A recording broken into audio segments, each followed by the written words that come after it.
اعوذ باللہ من الشیطان الرجیم بسم اللہ الرحمن الرحیم ولو یؤاخذ اللہ الناس بظلمهم ما ترک علیہا من دابۃ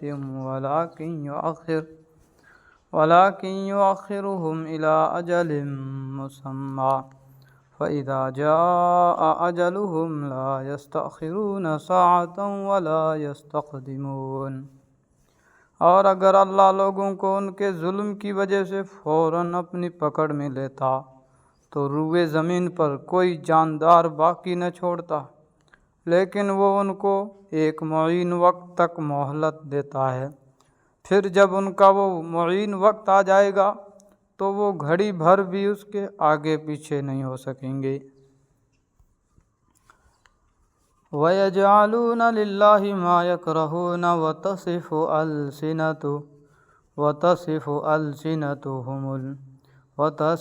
أَلْسِنَتُهُمُ الْكَذِبَ أَنَّ لَهُمُ الْحُسْنَى لا جرم أن لهم النار وأنهم مفرطون۔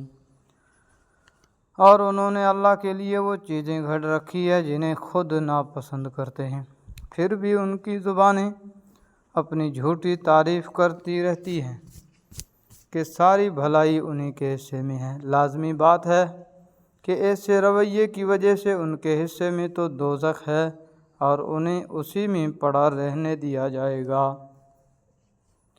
تاللہ لقد ارسلنا الى امم من قبلك فزین لهم الشیطان اعمالهم فهو